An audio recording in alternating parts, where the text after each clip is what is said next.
On est prêt, moteur! Mademoiselle Deray, je dois vous informer que cet entretien sera intégralement pas filmé. Je sais pas si vous avez remarqué, Thérèse, il y a une espèce de deuxième couche à l'intérieur. Oui, c'est fin, c'est très fin, ça se mange sans fin. Il nous faudrait quelque chose de dynamique et entraînant. Écoute Bernard, je crois que toi et moi, on a un peu le même problème. C'est-à-dire qu'on peut pas vraiment tout miser sur notre physique, surtout toi. On commence le jeu, les retardataires sont éliminés.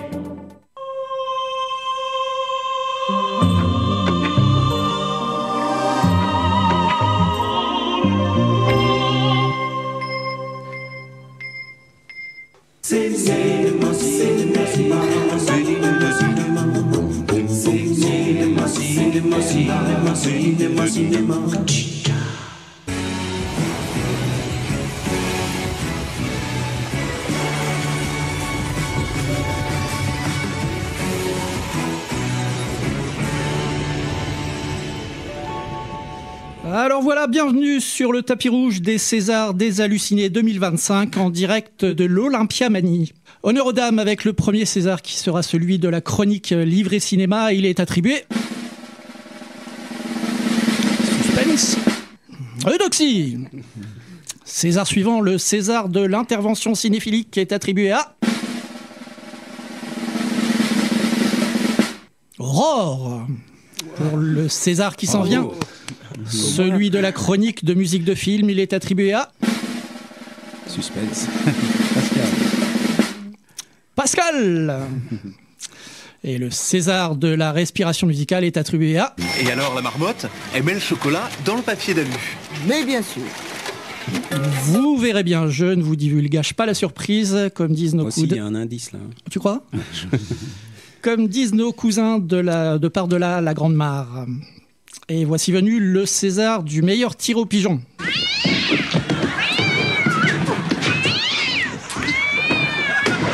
Oups. Place maintenant au César du meilleur quiz. Mais avant toute chose, le César du meilleur intervieweur est attribué à...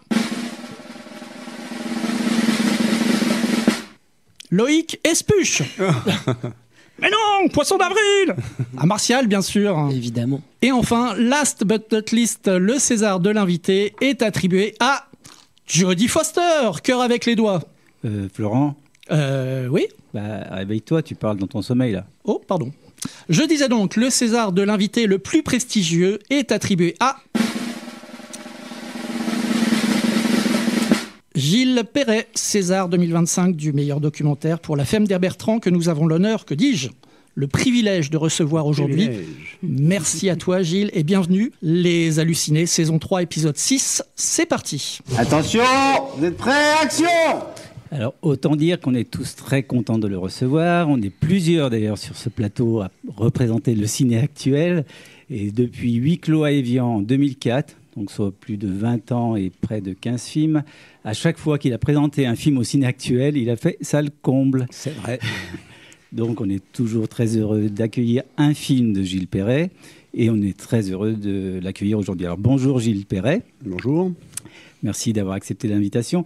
Alors avant de parler de ton actualité et du César que tu as remporté le 28 février dernier, j'aimerais revenir sur ton parcours. Alors après des études d'ingénieur en électronique à Clermont-Ferrand, tu décides d'orienter ta carrière vers le cinéma. Tu n'avais pas de formation dans le domaine et tu avais, je crois, juste une expérience d'objecteur de conscience dans une télévision locale. Alors, qu'est-ce qui a motivé ce choix ? Bon, j'ai toujours été intéressé quand même par le dessin, la photo. Moi, j'avais un diplôme d'ingé effectivement en électronique et puis en étant objecteur de conscience, pour ceux qui savent encore ce que ça veut dire, en refusant de faire l'armée, on faisait 2 ans dans une association reconnue d'utilité publique ou une collectivité locale et j'avais fait dans une télé locale et donc je me suis formé sur le tas. Et c'est vrai que ça m'a plu parce que c'était une formation super. C'était une toute petite télé, c'était Canal C à Cluse et donc on devait tout faire. On n'était pas stagiaire, aller faire des cafés, des choses comme ça et Et j'ai commencé, après, se poser la question d'aller bosser avec mon diplôme et de m'installer dans la vie d'ingénieur, quoi, ou alors de continuer à tenir un peu la caméra et à faire tout ce qui nous tombait sous la main avec mon collègue et cousin Serge Vorette, voir un petit peu si c'était vivable. Donc on a commencé à faire des films de montagne, à faire tout ce qui nous permettait, c'était plus de la survie qu'autre chose, quoi. Et puis après, il fallait choisir quand même. J'ai fait un petit moment à mi-temps ingénieur, ce qui existe à peu près pas. Et puis après, ça allait plus. Donc j'ai fait plus que la caméra comme caméraman au début. Et puis après, caméraman de montagne, pas mal sur des expéditions, films d'escalade ou de choses comme ça. Et puis après, un peu dans l'actualité, pour l'actualité internationale et un peu de France 2 aussi. Et après, ça me convenait plus trop. J'ai continué à faire ça, mais j'avais envie de faire des films qui donnent plus de place à l'image et un peu moins au blabla. Et donc, du coup, j'avais fait ce premier film qui s'appelait 3 frères pour une vie. En 1997, j'avais filmé Mes voisins à l'époque, sans savoir vraiment ce que c'était qu'un documentaire. Je m'étais juste rendu compte qu'en fait, avec une caméra et puis en laissant de la place aux gens et de les écouter sans forcément parler à leur place, on pouvait susciter de l'émotion et puis que les gens pouvaient se retrouver dans ces histoires-là. Donc j'avais fait ce film un peu comme ça, sur 4 saisons, avec ces 3 frères qui sont mes voisins et que je connaissais depuis tout gamin. Et c'est quand on a monté le film qu'on m'a dit « t'as fait un documentaire ». Donc je ne savais même pas ce que c'était que Je viens pas de là, je viens pas du monde de la culture. Voilà. Donc chez moi, il n'y avait pas forcément beaucoup de livres, on n'allait pas au cinéma, donc du coup, documentaire, bof, quoi.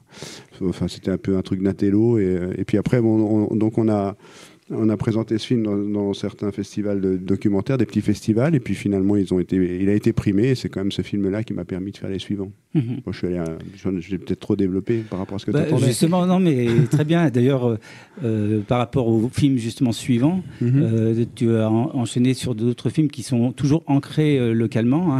Il y a eu Huis clos à Vigan, j'en ai parlé. Il y a eu même Mondialisation, donc sur la crise du décolletage en Haute-Savoie. Il y a eu Ça chauffe sur les Alpes. En quoi donc, pour toi, cet ancrage local était important ? Moi, je suis bien là où je vis et j'aurais pu faire le choix d'aller à Paris, mais en fait, le choix quand même, c'était quand même de faire ce métier-là, mais de rester à Quincy, à Mieuxy, enfin, en tout cas auprès de gens que je connais et dans un territoire que je connais bien et que j'aime bien. Et donc, en fait, s'il avait fallu partir à Paris et être noyé un peu dans la masse, j'aurais pas fait ce métier-là. Donc, à partir de ce moment-là, j'ai décidé de faire des films, mais qui parlaient des voisins, mais en même temps avec leurs problématiques et de faire ce slogan là, en racontant l'histoire de nos voisins, on raconte l'histoire du monde, quoi. Et donc en fait, voilà, toute ma filmographie est faite un peu comme ça, parce que j'aime bien là où on habite, mais c'est pas mieux qu'ailleurs, enfin c'est mieux qu'ailleurs de mon point de vue, mais je peux entendre que d'autres personnes aiment bien le coin où ils habitent aussi. On va parler à présent de résistance. Tu as été l'un des fondateurs de l'association Citoyens Résistants d'hier et d'aujourd'hui, qui est née des rassemblements citoyens au plateau des Guillères à partir de 2007. Et donc, ça a donné naissance au film Walter, Retour en résistance. Et là, on va écouter un extrait du film où intervient Stéphane Hessel, donc qui est célèbre diplomate et résistant français. Nous sommes revenus, nous sommes encore là, mais combien sont nombreux sont ceux que nous avons laissés sur place. Et ça, c'est évidemment le côté triste. Le côté moins triste, c'est de se dire, puisque nous avons réussi à surmonter quelque chose qui paraissait très lourd. Le nazisme, le fascisme, ça paraissait extraordinairement lourd. Vichy n'était qu'une façon de travailler avec. Eh bien, nous avons réussi à faire la libération et la 4e République et la République française. Eh bien, ça veut dire qu'on peut surmonter. Et que s'il y a aujourd'hui des obstacles de même nature, peut-être plus lourds, même quelques-uns d'entre eux, il n'y a aucune raison qu'on n'arrive pas à les surmonter. Absolument, absolument. Quand même, il y a beaucoup de gens qui ont un peu abdiqué, enfin qui baissent un peu en disant on n'a pas le choix, qu'est-ce que vous voulez qu'on y fasse, c'est comme ça. Et puis qui continuent de vivre un petit peu en baissant la tête. Et quel sentiment vous avez par rapport à ça ? Ça a toujours existé. Ne pensez pas que la France était résistante. La résistance était une petite fraction de la France. La France était vichiste dans sa grande majorité. Donc si aujourd'hui il y a beaucoup de gens qui baissent les bras, il ne faut pas s'en étonner. Il suffit qu'il y ait une minorité active, solide, des jeunes qui en veulent, qui considèrent que l'engagement ça signifie quelque chose et qu'ils ont une responsabilité. Eh bien, ils n'ont pas besoin d'être majoritaires. Il suffit qu'ils soient le levain qui fait monter la pâte. Et à ce moment-là, nous aurons une France résistante. Le levain qui fait monter la pâte. Alors, est-ce que par tes films, Gilles, tu t'es donné pour mission de faire partie de ce levain qui fait monter la pâte? Je sais pas si j'ai une mission, mais ouais, c'est vrai que c'est quand même un peu le fil conducteur de mes films, c'est de montrer qu'on vient pas de nulle part. Il y a que les macronistes qui font croire qu'on se fait par nous-mêmes et qu'il y a le mérite individuel, etc. Mais ça, on voit bien que ça tient pas à la distance. On est le fruit du monde dans lequel on évolue, et puis on est surtout le fruit de luttes et de batailles collectives qui font qu'on a réussi à construire une société où il y a la sécurité sociale, où il y a un petit peu d'entraide et qu'on fasse société, justement. Alors, je sais bien que depuis 40 ans, tout vise à détruire un petit peu ça pour laisser la place à l'économie et à l'individu, mais si on regarde sur la longue histoire sociale française, c'est quand même quand on a fait des choses ensemble qu'on a fait des belles choses et qu'on a constitué un pays vivable pour tout le monde. Alors, moi, j'essaie de tenir ce flambeau-là. C'est vrai que j'ai eu énormément de chance de côtoyer toutes ces grandes figures de la résistance. Alors Walter en premier, qui est quand même le local de l'étape, et puis Walter que je connaissais depuis tout gamin aussi, hein. Et Stéphane Essen, mais aussi Raymond Aubrac, mais aussi Daniel Cordier, mais aussi donc le secrétaire Jean Moulin, mais aussi Chambéron, qui était le secrétaire du Conseil national de la résistance. Et en fait, j'ai eu énormément de chance. Et c'est vrai que c'était tous des vieilles personnes, mais qui étaient très jeunes dans leur tête, en tout cas, qui avaient encore des ambitions pour améliorer le sort des gens. Et leur questionnement, c'était toujours, et avec les jeunes, comment on va faire pour construire? Et c'était pas des gens qui s'étaient enfermés dans la gloriole, dans les médailles, dans tout ce qu'on essaye de célébrer, y compris en Haute-Savoie, le devoir de mémoire, tous ces machins-là qui deviennent un peu poussiéreux et qu'on met sous cloche comme si c'était avant, c'était bien, ils étaient forts, ils étaient courageux. Mais en fait, quand on discutait avec eux, c'est juste qu'ils ont été confrontés à une situation à un moment donné où ils ont su dire non et qu'ils ont été courageux. Mais il n'y a pas de grosse différence sur les valeurs qu'ils portaient à l'époque avec les valeurs qu'on devrait porter aujourd'hui. Donc moi, j'essaie de maintenir cette flamme active, alors que c'est sûr que ça m'a valu quelques ennuis et quelques embrouilles, mais globalement, je me fais quand même ce devoir-là, parce qu'eux, ils ont tenu jusqu'à 95 ans, 90, à aller dans les écoles, à témoigner, à dire pourquoi ils s'étaient battus, etc.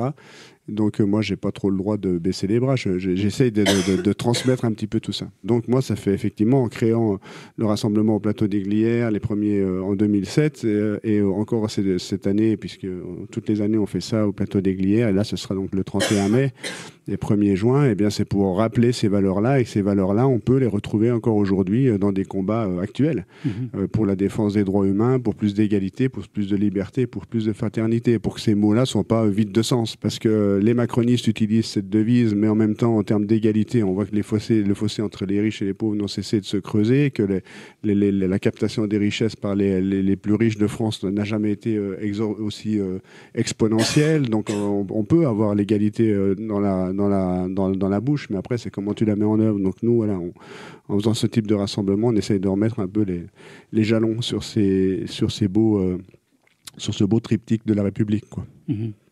C'est un peu grandiloquent, mon truc. Non, mais c'est un discours très actuel, parce que je dire. Moi, je vais peut-être faire une petite digression. Je ne sais pas si tu as lu le livre qui est sorti là, de Salomé Saké, qui s'appelle Résister. Et là-dessus, ça rejoint un peu ce que tu dis, c'est-à-dire que je trouve qu'elle a notamment, elle parle à un moment donné de solutions, comment résister. Et dans ce qu'elle dit, en fait, il faut que les gens réinvestissent le collectif. Et ça passe par revenir dans des associations, revenir dans des syndicats, dans des clubs, parce qu'on se rend compte que quelque part, c'est là où la parole s'échange, où les choses, il y a des échanges, où on se contredit.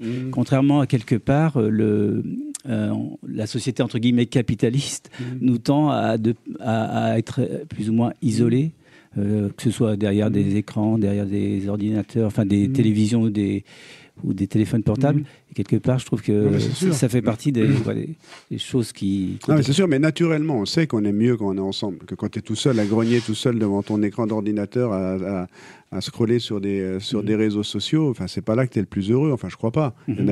On peut aimer ça, mais enfin, on sait bien que c'est quand on est ensemble, quand tu es avec des copains, des copines, des familles, c'est quand même là que tu es bien, quoi. Et c'est comment on arrive à dévoyer le sentiment un peu naturel pour te faire croire que le bonheur, ce serait la réussite individuelle, la réussite matérielle, l'individualisme, et de systématiquement faire croire que l'autre est un danger, est un ennemi. Il y a l'étranger, il y a le profiteur, il y a le jeune, il y a le vieux, et c'est vrai que la société s'est fragmentée petit à petit, mais on a réussi cette performance-là. Enfin, excusez-moi de prononcer des gros mots, mais c'est vrai qu'Emmanuel Macron a réussi quand même cette performance-là, c'est d'arriver à mettre toute la société contre tout le monde. C'est-à-dire qu'on n'a jamais été aussi éparpillé, il n'y a jamais eu aussi de tension au-dessus de violence, et évidemment qu'Emmanuel Macron est l'incarnation de ce qui est mis en place à des fins financières quand même, pour diviser, pour mieux régner, et que les riches continuent de se gaver sans qu'on ait pour l'instant beaucoup de leviers pour essayer d'empêcher ça, quoi. Mais l'histoire n'est pas terminée. On va continuer à parler de résistance avec Eudoxie qui a choisi de parler de ce sujet autour de 3 prénoms. Eudoxie qui est mon arrière-grand-mère. Elle fait pas son âge. Elle fait pas son âge. Alors à toi Eudoxie. Donc j'ai décidé d'appeler cette chronique Eudoxie, César et Gilles. Alors oui, Eudoxie, parce que je ne pouvais pas faire votre rencontre Gilles Perret sans vous parler de ce lien qui nous unit, votre grand-mère, la Doxie de Quincy. Une légende qui a bercé mon enfance puisque je m'appelle Eudoxie grâce à elle. Mes parents fréquentaient assidûment son café, ou devrais-je dire, appréciaient beaucoup son champagner, ce mélange de gnôle et de limonade qui mimait sans détour une coupe de champagne du pauvre. Et avec ça, la fondue qu'ils allaient manger sous condition d'amener ce qu'il fallait pour qu'elle la prépare. Alors voilà, un jour, ma maman a confié à votre grand-mère, si j'ai une fille, je l'appellerai comme vous. C'est donc chose faite, et je m'amuse à chaque nouvelle rencontre à narrer cette belle histoire, pleine de joie et de partage, et je ne vous cacherai pas que je suis pas peu fière de vous la transmettre aujourd'hui. Donc nous avons bien un lien avec ce Très bien. Et si vous revenez boire le champagner chez Eudoxie, vous allez arriver chez moi, puisque j'habite dans le bistrot. D'accord, voilà. Très bien. Je le saurai maintenant. Et donc César Baldaccini, barbu d'origine italienne, né à Marseille, artiste sculpteur ou faiseur de sculptures, et dont les compressions finirent toutes rétrécies, mais entre de bonnes mains, les vôtres entre autres. La rencontre de César avec la compression, c'est la rencontre dans une casse automobile d'un sculpteur avec une presse hydraulique géante capable de produire des paquets de métal. C'est la rencontre d'un artiste avec un outil, comme celle des ouvriers de votre long métrage de fiction reprise en main, face aux machines-outils si spécifiques aux usines de décolletage.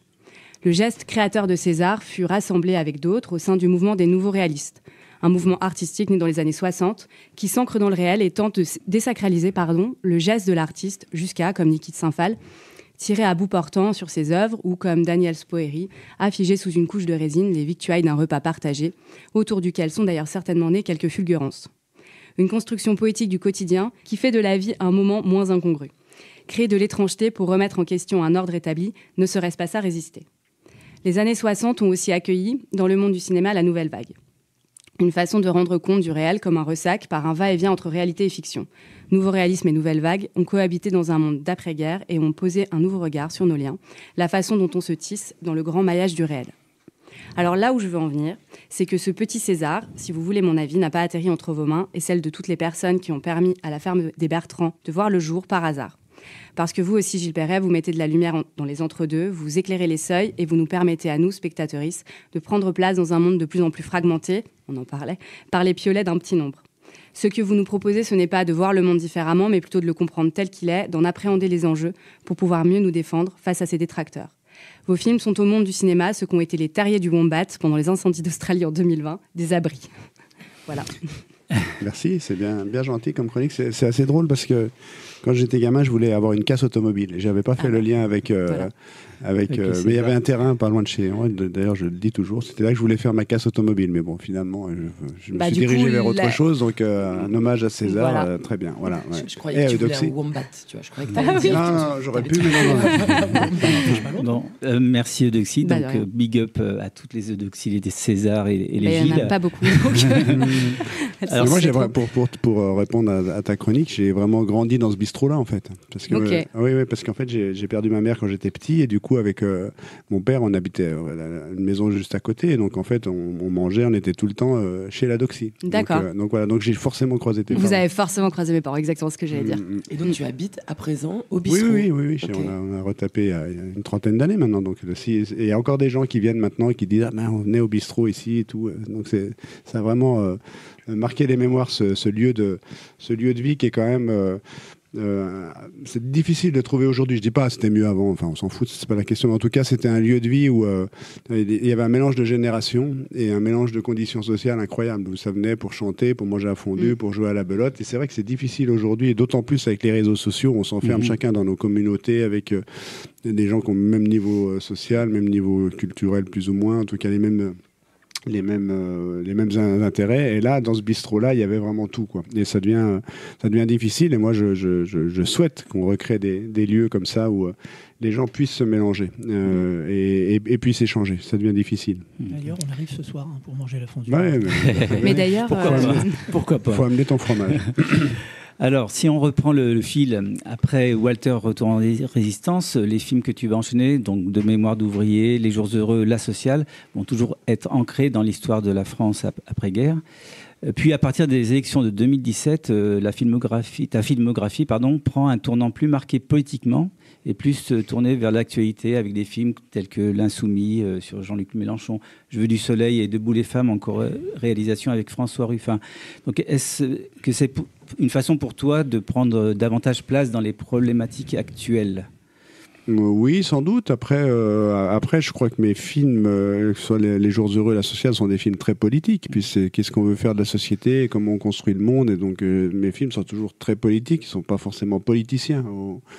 Et je crois pas, même en faisant un film sur Jean-Luc Mélenchon, je crois pas que c'était un film politicien. J'ai fait un film sur un mec qui veut devenir président de la République, qui est un personnage de cinéma pour le coup. Après, on aime, on déteste, mais en tout cas, il laisse pas indifférent. Et c'était vraiment une expérience extraordinaire. Alors, c'était le Mélenchon de 2017. Bon, on peut en discuter, mais en tout cas, c'était vraiment, vraiment chouette, avec une liberté totale. J'étais avec lui, il m'a fait une confiance. Il m'a même pas demandé de regarder le film avant qu'il sorte.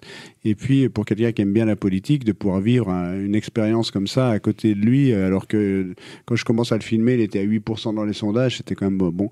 Et puis finalement, plus les semaines passaient, plus ça montait, jusqu'à ce qu'il tutoie quasiment le deuxième tour. Donc c'était vraiment une campagne formidable au niveau de l'ambiance. Et tous ces jeunes qui sont rentrés en politique grâce à lui dans ces moments-là, c'est chouette, peu importe ce qu'on pense, mais déjà que les jeunes rentrent en politique et aient une conscience sur comment on vit, qu'est-ce qu'on aimerait faire tous ensemble, ça c'était vraiment chouette. Donc c'est forcément, oui, des films très politiques, mais pas trop politiciens, j'espère. Quant au film qu'on fait avec François Ruffin, on en a fait 3 maintenant. Je crois pas qu'il y ait une seule tirade politicienne dans nos films. On est toujours avec des gens, avec du témoignage, et certainement pas de prendre les spectateurs par la main pour leur dire ce qu'il faut penser, mais de montrer des situations qui existent en France et qu'on a du mal à rendre visibles à la télé ou au cinéma parce que on donne priorité à des choses qui brillent, des choses qu'on a plus envie de montrer et moins intérêt à montrer peut-être quand on est propriétaire d'une chaîne et qu'on est milliardaire, par exemple. Et en 2020, un changement de cap, alors que tu faisais des documentaires, tu te frottes à la réalisation d'une fiction reprise en main. Et qu'est-ce qui t'a incité à passer à la fiction ? Qu'est-ce que tu en retires ? Alors, déjà, rendons hommage à Marion Richoux, ma compagne, avec qui j'ai coécrit cette fiction, et la prochaine, on la co-réalisera. Non, parce qu'en fait, c'est vrai que moi, ne venant pas de ce milieu-là, ni du milieu social, ni du milieu culturel, l'idée un jour de faire un film de fiction, c'était juste pas envisageable, mais c'est pas un problème, je suis pas frustré, on s'en fout, il y a plein de trucs qu'on fait pas, ça va. Mais du coup, c'est vrai que elle ayant fait ses études en cinéma, tout ça, elle me disait finalement, c'est toujours un peu mon slogan, on n'est pas plus con que les autres. Donc je veux dire, il y a aussi des gens qui font des films de fiction, c'est pas non plus que des lumières. Mais l'idée c'est aussi de faire une fiction, mais qui soit empreinte du réel, c'est-à-dire de pas.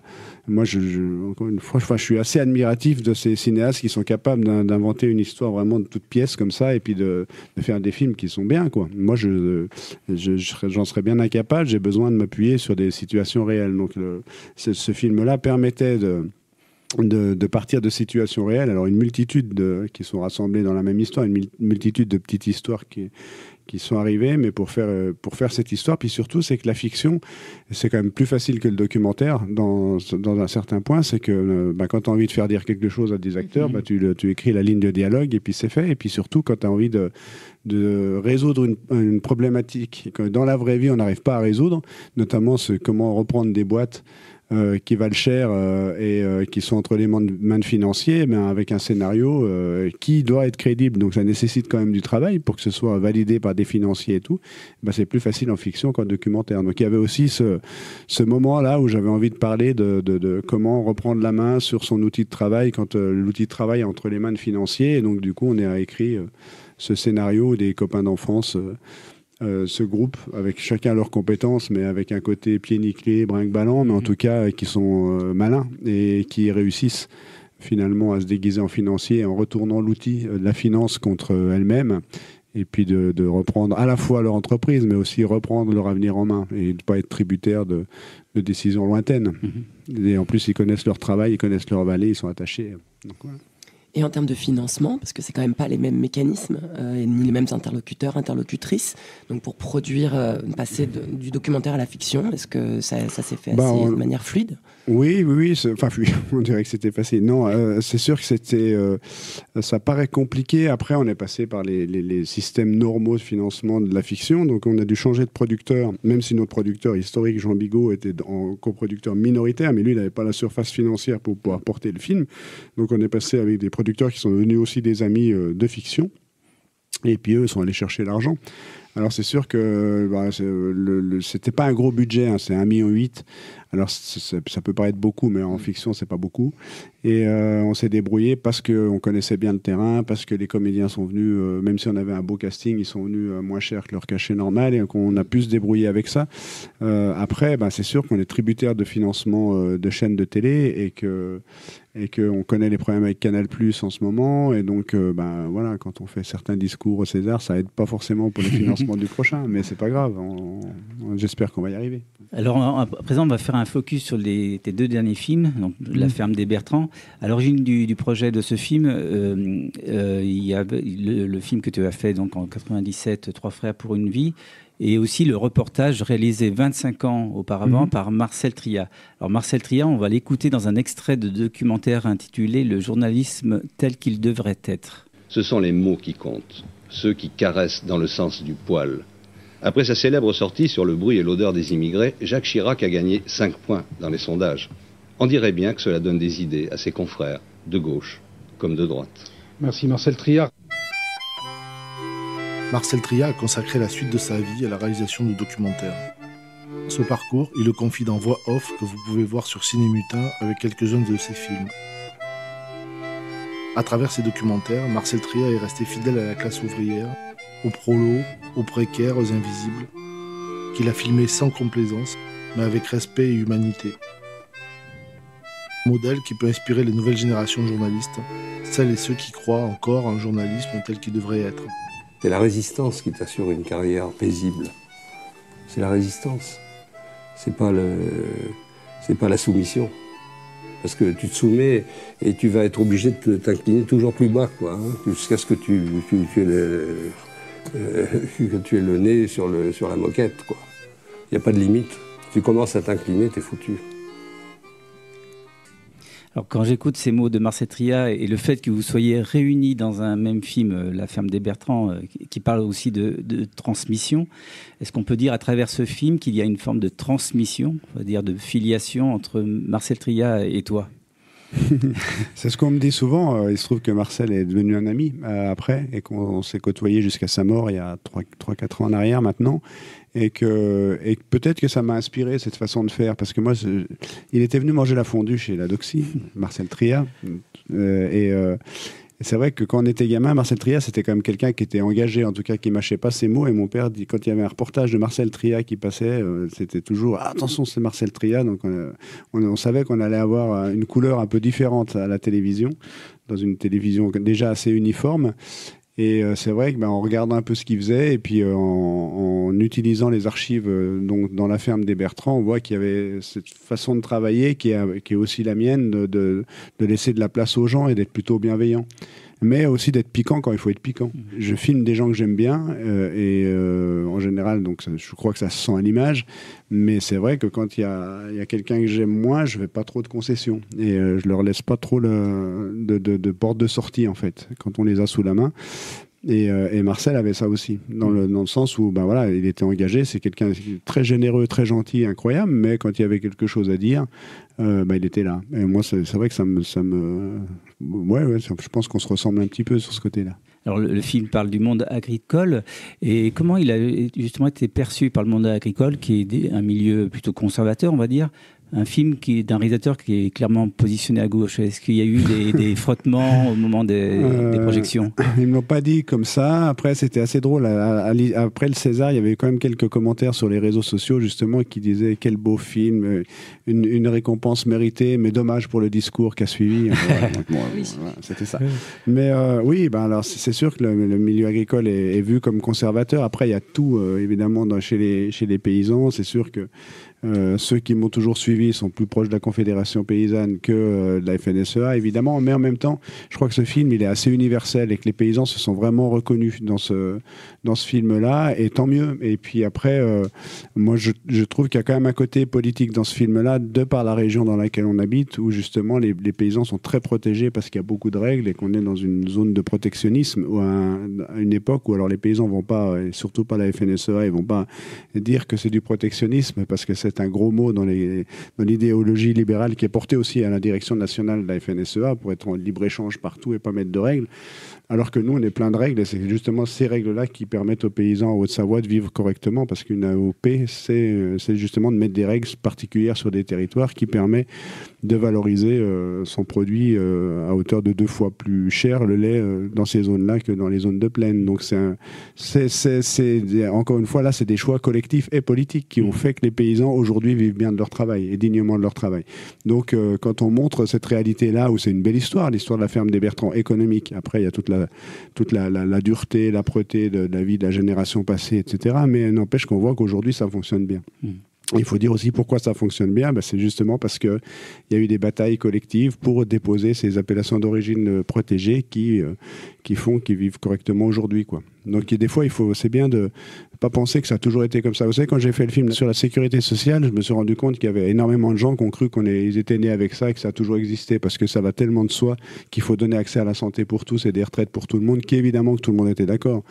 Quand tu montres à quel point la bagarre a été âpre, dure, y compris avec les armes à la main, pour réussir à imposer ce programme du Conseil national de la résistance, et qu'à la libération, c'est parce qu'il y a un ministre du travail communiste, Ambroise Croizat, savoyard, et que la CGT a 5 millions d'adhérents et que la CGT est seule à la barre pour mettre en place la sécurité sociale. Il y a qu'eux qui mettent en place les caisses et qui réussissent à faire ça en l'espace de 9-10 mois. C'est vrai que les gens, ils vous regardent comme ça en disant « mais attends, qu'est-ce qu'ils nous racontent ?» Et en fait, l'histoire, elle est comme ça. Donc c'est bien de retravailler un petit peu l'histoire et de ressortir un petit peu ces histoires-là, parce que c'est vrai qu'on vit dans un monde où le syndicalisme a été ringardisé, où enfin on fait penser que c'est pas bien, mais en même temps, il faut voir tout ce qu'on doit à tous ces gens-là qui ont mis leur temps et leur force et des fois leur vie pour qu'on vive dans la société dans laquelle on vit.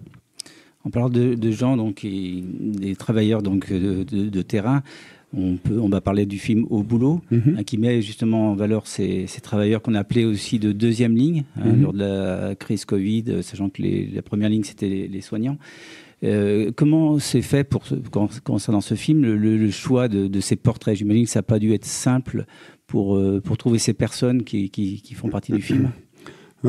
Si, plus facile que ce que tu as l'air de penser. Non, mais c'est vrai que les travailleurs de la deuxième ligne, c'est ceux qui ont permis au pays de tenir debout pendant la crise Covid. Donc il y avait des caissières, des auxiliaires de vie sociale, des agriculteurs, enfin tout ce qui, si vous vous souvenez à l'époque, tout ce qui a permis que le pays continue à fonctionner, qu'on arrive à se nourrir, qu'on arrive à se soigner. Donc du coup, avec François Ruffin, on avait fait le choix d'aller faire voir ces métiers-là. Et en fait, tu te rends compte que quand tu cherches un peu et que tu passes du temps avec les gens, en fait, tous les gens, y compris ceux à qui on ne donne pas la parole, ils ont des super belles histoires à raconter. Et quand ils parlent de leur vie et qu'on leur fait confiance et qu'on les écoute sans être, déjà en étant bienveillant, mais sans être jugeant et sans être dominant, eh bien, quand ils vous racontent leur vie, ils racontent la vie de la société. Et en fait, des gens que tu n'as jamais écoutés, on peut faire les tests avec nos voisins, avec des amis, et il y aura souvent des témoignages qui sont bouleversants. Alors après, voilà, il faut... Nous, c'est vrai qu'on a l'habitude de travailler ensemble avec François dans la souplesse et on ne refait jamais rien, mais par exemple, tous les gens qui sont présents dans ce film, on ne les a pas vus avant de les filmer. C'est-à-dire que c'est la première rencontre, quand vous, en tant que spectateur, vous les avez vus, nous, on ne les avait pas vus avant. Et c'est vrai que c'est un principe, c'est pour pas déflorer un petit peu le truc et de garder, et donc c'est vous dire à quel point les gens sont formidables, quoi. Alors, parlons de la manière de filmer, justement, on va y venir. Il y a quelque part, on le sent, une signature quand même, Gilles Perret. On a parlé des sujets, le rapport au travail, la transmission, la valorisation des invisibles. Mais j'ai envie de dire, au niveau de la forme aussi, je pense notamment à la position dans tes films du réalisateur. Que ce soit dans les films avec François Ruffin et les tiens, le réalisateur est présent, il peut être présent à l'image ou la voix. Comment tu abordes cette notion de champ hors champ vis-à-vis du réalisateur? Ça, c'était longuement réfléchi. Non, pas du tout. Non, c'est en fait, moi, j'aime bien dans les films comme on est dans la vie, quoi. Et donc, en fait, c'est pas parce que tu as une caméra, c'est pas parce qu'il faut adopter du positionnement. Et donc, moi, j'aime bien regarder des films où on me prend pas pour un imbécile. C'est-à-dire qu'on sait qu'il y a un caméraman ou qu'il y a un réalisateur derrière. Donc, si on m'entend de temps en temps parler, c'est pas grave. Et j'aime bien que les spectateurs soient à ma place, en fait, quand ils regardent le film que j'ai réalisé. Donc, du coup, je revendique le besoin de simplicité. Alors pour ça, il faut juste que la caméra soit pas un gros handicap. C'est vrai que moi j'ai l'habitude de filmer, donc faut pas que si tu es tout le temps à penser à tes problèmes de cadrage, tes problèmes de son, de machin, tu peux perdre le fil et puis perdre un peu le lien qu'il peut y avoir avec la personne avec qui tu discutes.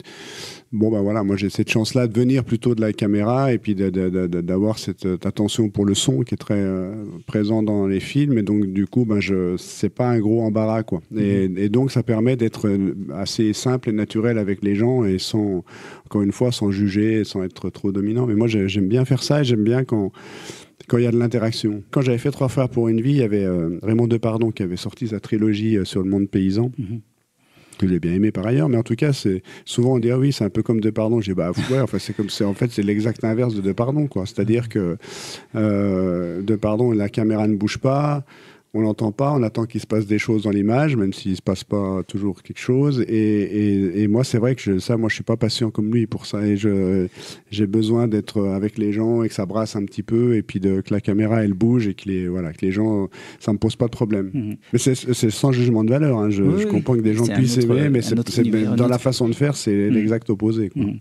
Alors, puisqu'on parle de la forme de tes films, et pour écouter un peu de musique, on va parler de la musique dans tes films. Alors, je laisse la parole à Pascal. Si, il y en a un peu. Pas beaucoup. Oui, non mais c'est vrai. Je t'ai pas rendu service, Pascal. Non. T'aurais pu trouver un réalisateur qui met plein de musique. Merde. Non, mais c'est vrai que ta démarche par rapport à la musique, tu vas nous en parler, mais elle est un petit peu différente d'autres documentaristes qui justement... pour certains, utilisent abondamment la musique, ce qui n'est pas forcément ton cas. Donc justement, on peut échanger ensemble sur ton rapport à la musique dans tes films. Mais avant de te poser quelques questions, une petite entrée en matière musicale avec un extrait de la musique de ton film La Sociale, composé et interprété par Laurie Derouf.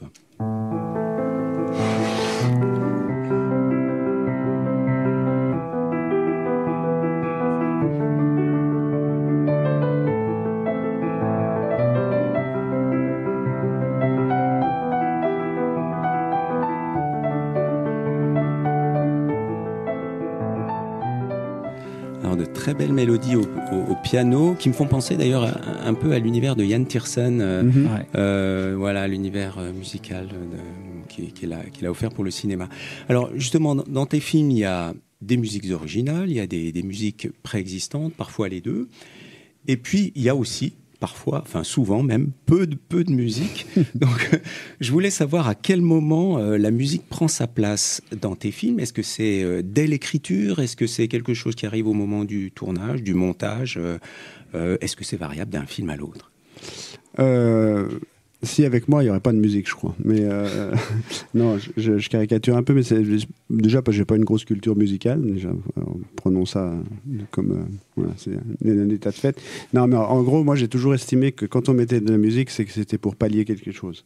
C'est qu'il manquait. Et quand on est obligé de mettre de la musique pour ajouter de l'émotion, aller chercher des violons ou rajouter du rire ou du truc, c'est qu'il y a quelque chose qui n'était pas suffisant au tournage. Et donc, ça m'ennuie toujours un peu. Et je sais que sur la fiction, par exemple, exemple, on s'est pas mal battu avec les producteurs qui ont cette mécanique. C'est-à-dire qu'ils ont la mécanique du chronomètre dans la tête, où à un moment donné, il faut que la musique arrive, parce que c'est comme ça que ça se fait. Et c'est vrai que moi, je me suis battu en disant non, mais il n'y a pas de musique, quoi. Et la musique vient très tard. Mais par contre, ce que j'aime bien, c'est mettre de la musique quand elle est présente dans le film. Et si on entend de la musique, eh bien, on voit les musiciens à l'écran. Et là, on la met plein pot. Et moi, ça, j'aime bien parce que ça met du relief. Et quand on écrit des films, on raisonne aussi en termes de relief, de dramaturgie, etc.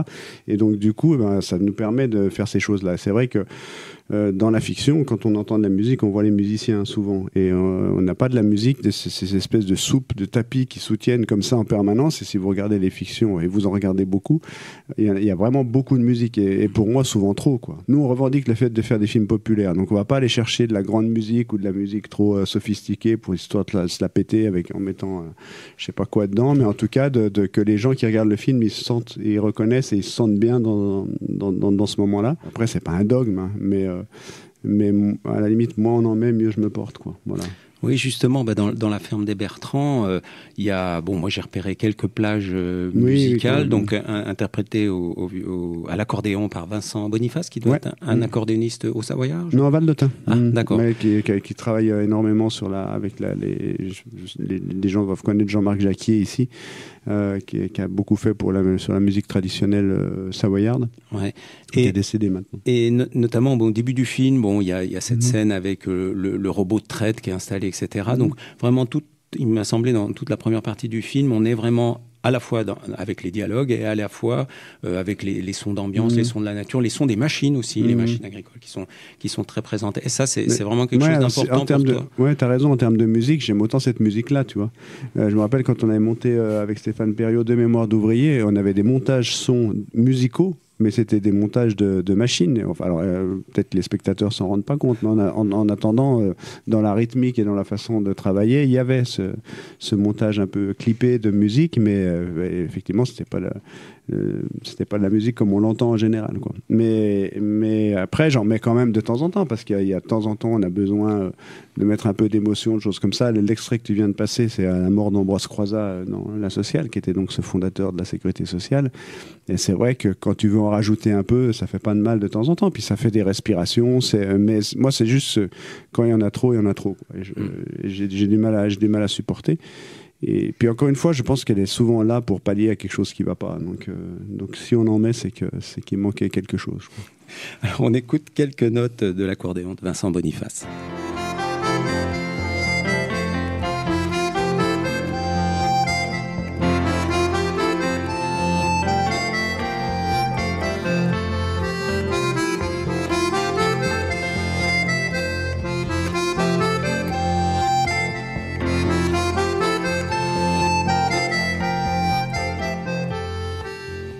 Alors, il y a Laurie de Rouf, dont j'ai fait passer un extrait tout à l'heure, a travaillé sur la musique de 3 de tes films, donc La Sociale, Les Jours Heureux, De Mémoire d'ouvrier.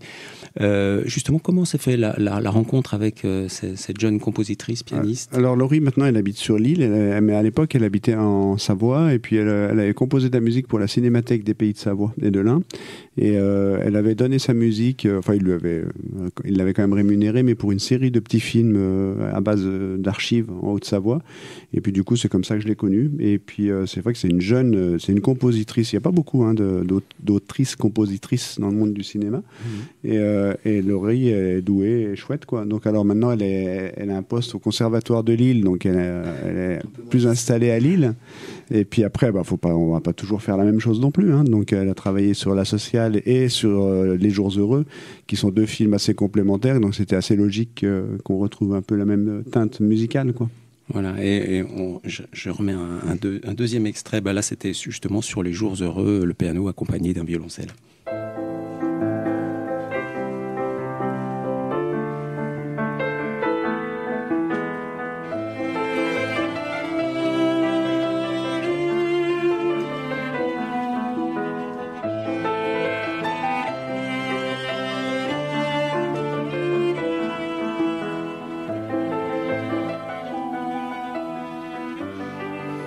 J'aime beaucoup ces musiques.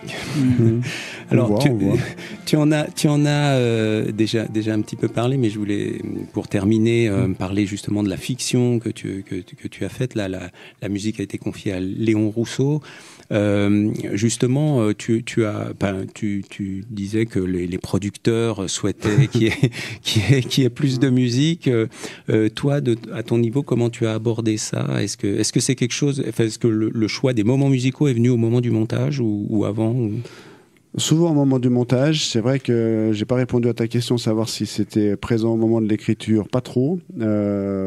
Et là, toi, sur la prochaine fiction, je sens déjà quelques injonctions de la part de nos distributeurs et producteurs. Mais non, moi, je mise sur le fait que ça va être parfait et qu'on n'aura pas besoin de musique.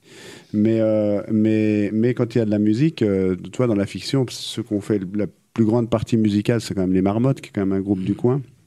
Et donc on les voit en live dans le bar et on les entend dans le générique de fin, et en plus ça prenait tout son sens parce que dans le groupe des Marmottes il y en a 2 qui sont ouvriers décolleteurs, donc sur un film sur le décolletage ça prenait tout son sens. Puis en plus c'est de la musique qui est chouette, qui est entraînante, qui est populaire, donc voilà, si on peut refaire comme ça, ce sera bien sur le prochain. Ok, pour terminer, un petit peu de la musique. Alors c'est pas les Marmottes, mais un petit peu de la musique de reprise en main.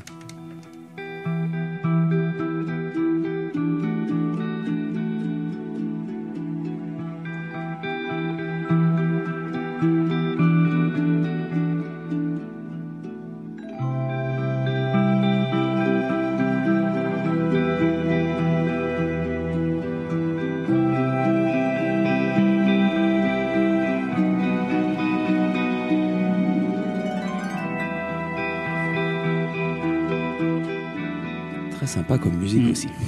Ok, merci Pascal. Donc on va continuer, Gilles, à parler de la réalisation de tes films avec à présent Aurore, qui est entre autres consultante sur la boucle documentaire et qui a quelques questions sur ton travail en région. Oui, alors on vient de passer sur un moment très poétique de musique. Je propose de revenir sur la poétique des politiques publiques et surtout de revenir au collectif, en fait. Je voulais revenir, et notamment en écho avec ce que tu nous partageais en début d'interview sur là d'où tu venais, et justement pas du cinéma, et sur le fait d'avoir occupé plusieurs postes et bricolé, entre guillemets, avant de pouvoir justement faire tes classes. Et en fait, il y a de nombreuses études et rapports qui ont été produits depuis 2015 notamment, et qui indiquent que le métier de réalisatrice, d'auteurice est assez méconnu, beaucoup fantasmé d'ailleurs, et surtout les gens ne se doutent pas en fait que c'est très difficile d'en vivre pour beaucoup, et que par conséquent on multiplie les activités, on fait des interventions, on est technicien, technicienne en parallèle, et d'où la nécessité pour les professionnels de se fédérer pour être mieux identifiés, pour être mieux représentés et accompagnés dans la création. Et notamment lorsqu'on est auteurice ou réalisatrice en région, ce qui est ton cas, on le sent bien, tes films sont ancrés dans les territoires. Il existe des associations qui regroupent ces professionnels dans chaque territoire. En Auvergne-Rhône-Alpes, il s'agit de Aura. Il y a une fédération au niveau national qui les regroupe, qui s'intitule effectivement la boucle documentaire. Pour être synthétique, la boucle documentaire, c'est un collectif qui a été au départ fondé en 2015, qui est devenu une fédération par la suite, qui favorise les échanges d'expériences, qui œuvre à la décentralisation de l'audiovisuel et du cinéma, et qui participe à améliorer les dispositifs de soutien. Toi qui valorises justement beaucoup la force du collectif, je voulais savoir un petit peu si tu avais des expériences de ces réseaux, de ces dynamiques d'entraide, et quelle est cette expérience Alors, moi, je réponds souvent. J'ai beaucoup de sollicitations de gens qui me demandent un peu comment faire, quoi faire et tout. Alors, je réponds souvent. J'essaye de transmettre en école aussi. Après, sur mes engagements associatifs, je ne suis pas dans la boucle documentaire. Par contre, je suis membre à la SCAM. Je travaille à la SCAM, dans une commission qui essaye de mettre en valeur le cinéma documentaire dans le monde du cinéma, et de voir justement comment essayer de rémunérer les professionnels mieux, sachant que dans le documentaire, on est énormément sollicité pour accompagner nos films dans les cinémas, et on le fait toujours bénévolement. Moi, sur La Ferme des Bertrands, avec Marion, on a dû faire 120 dates, sur Au Boulot, une centaine, enfin, en tout cas, toujours plus de 100 sur tous mes films, et ça veut dire 100 jours loin de la maison sans être payé. Alors, on prend en charge nos frais, évidemment, enfin heureusement, mais on n'est pas rémunéré. Alors il se trouve que moi, maintenant, j'ai un rapport particulier aussi avec nos distributeurs, pour être sincère, avec Jour de Fête, et donc comme les films marchent bien, ils ont les moyens de nous donner une enveloppe à la fin, qui est aléatoire, mais c'est pas contractuel, parce que sur le papier, ça n'existe pas. Et donc, je fais partie des privilégiés.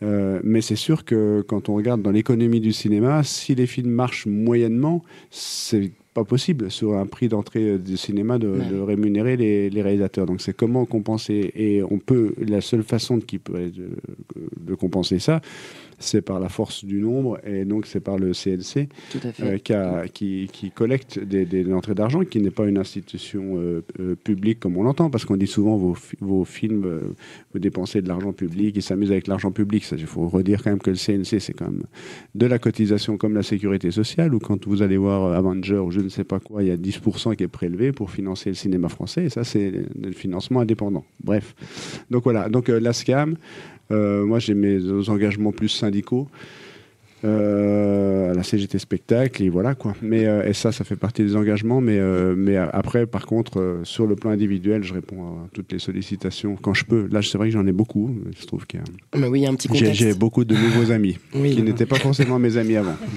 La SCAM est d'ailleurs premier financeur, et depuis le départ de la boucle documentaire.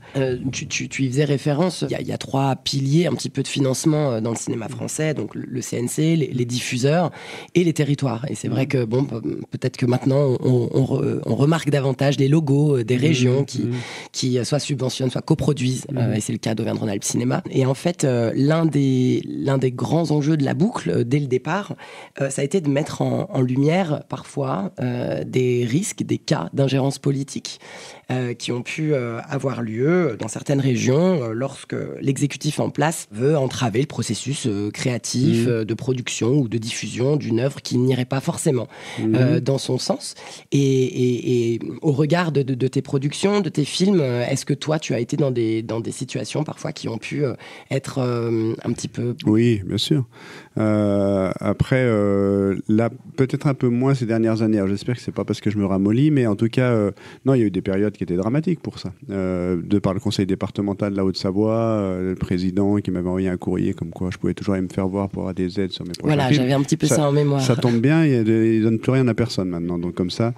Et puis des députés, et puis des menaces verbales et des courriers. Oui, j'en ai eu. Voilà. Et après, il y a des commissions dans lesquelles on passe, où tu sais pas pourquoi tu as été refusé. Par exemple, sur Reprise en main, on n'avait pas eu l'avance sur recette après réalisation, ce qui était assez étonnant de la part de tous les gens. Moi, je connais rien, mais en tout cas, de la part de nos producteurs, ils étaient à peu près sûrs qu'on l'ait. Mais après, tu regardes qui est dans les commissions et tu vois qu'il y a aussi des règlements de compte d'ordre politique ou d'histoire qui viennent d'avant. Donc moi, mais en même temps, je vais pas me plaindre, parce qu'en fait, moi, j'ai la chance de pouvoir dire ce que je veux et de faire les films que j'ai envie de faire. Et donc, du coup, j'ai plein d'amis aussi, et il y a tout un réseau de gens qui soutiennent ce que je fais, et c'est une force aussi de sentir qu'on n'est pas tout seul. Et donc du coup la contrepartie de ça, c'est que de temps en temps tu te prends un coup derrière les oreilles, tu sais pas trop d'où ça vient, mais c'est du règlement de compte qui vient de l'autre camp. Donc voilà, mais je vais pas me plaindre, parce que je peux faire mes films. Donc voilà, c'est ça l'essentiel. Et les films que je fais avec François Ruffin, on a une chance énorme, c'est que on ne demande rien à personne. C'est-à-dire qu'on n'a on fait pas de dossier, on ne passe devant aucune commission, parce qu'un film paye le suivant, et on doit être pas les seuls, mais en tout cas quasiment dans le monde du cinéma comme ça, à s'autoproduire à chaque fois. Alors on a de l'argent du CNC par notre compte de soutien, puisque un film génère ce qu'on appelle du compte de soutien, qui est proportionnel au nombre d'entrées qu'on fait sur le film d'avant et qu'on peut réinvestir sur le film d'après. Alors donc ça, c'est pas de l'argent qui est sur le compte en banque de notre producteur, mais c'est de l'argent qu'on peut débloquer sur le prochain film. Et donc nous, on ne passe pas devant les commissions, parce que sinon ce serait impossible. Avec François et moi, le cumul des deux, il y aurait trop de bâtons dans les roues.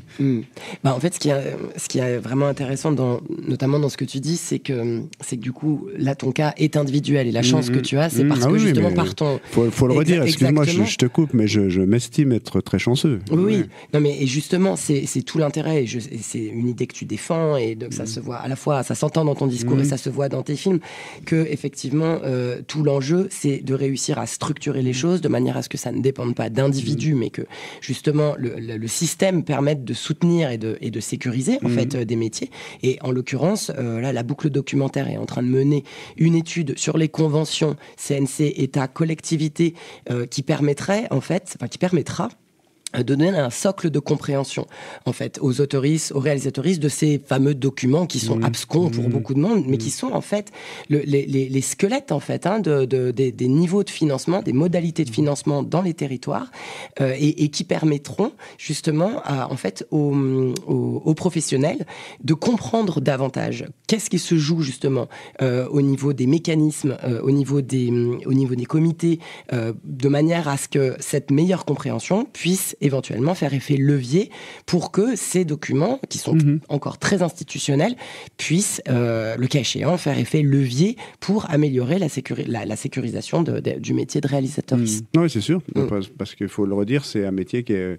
Moi, j'ai la chance d'avoir des films qui marchent bien, mais je ne suis pas garanti que le prochain marche bien. Enfin, on a quand même des métiers qui sont quand même très aléatoires. Alors, bon, c'est sûr que si on veut revenir à... Enfin, je ne sais pas si vous voulez revenir à mon cas personnel, mais en tout cas, ça ne vient pas de nulle part non plus. C'est vrai que c'est des années et des années de bataille pour être indépendant, pour ne dépendre de personne, mais aussi de pouvoir garder la ligne. Et en fait, tu te rends compte que, et ça, on revient peut-être au début de l'émission, mais quand tu fais le choix de garder un cap, de garder la ligne, entre guillemets, ça finit par payer dans le sens où bon, déjà c'est plutôt agréable de pouvoir se regarder dans un miroir, mais en même temps de voir que finalement il y a des gens qui te suivent et que c'est au moins aussi important que de papillonner, d'aller toujours là où ça brille le plus. Moi je vois, j'ai des collègues réalisateurs ou réalisatrices qui au gré du vent vont changer de producteur, changer de distributeur parce qu'ils disent bien sûr, et puis surtout en se disant celui-là il a une meilleure visibilité, celle-là machin et tout comme ça. Puis en fait, tu vois qu'à force de vouloir grossir, et à la fois tu y perds ton âme, et puis si le film est pas bien, tu restes dans le caniveau. Et puis alors que moi je m'estime un peu tranquille de ce côté-là, où il y a quand même, je sais que c'est costaud autour de moi, quoi. Merci Aurore pour ton intervention. Donc on va sortir un peu du travail de la réalisation pour trouver un peu de légèreté, un peu de strass et de paillettes pour parler des Césars. Ah, enfin. Ton expérience au César. C'est pour ça que je suis venu là. Donc je rappelle que ton film... Martial est en robe dans paillettes. Vous n'avez pas l'image, mais nous c'est... Dos nu. C'est ça. Ah ouais. Donc je rappelle ton film La ferme des Bertrands a obtenu le César du meilleur film documentaire. Alors tout d'abord on va écouter un extrait de ton discours, donc de remerciement, la dernière partie. Je crois que le déterminisme social aurait dû m'empêcher d'être ici devant vous ce soir. Donc je voudrais aussi remercier toutes les structures, tous les gens qui ont conjuré le sort. Tu le connais par cœur. Je pense à ma famille, mes filles, je pense au village de Quincy, je pense à l'hôpital public, je pense à l'école publique, je pense à la cotisation sociale, je pense à l'impôt et toutes aux structures collectives qui nous permettent de faire société.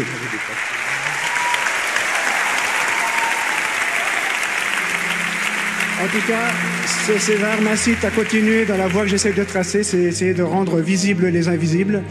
Dans un pays où on tend plus facilement le micro à des milliardaires qui se plaignent plutôt qu'aux 10 millions de pauvres.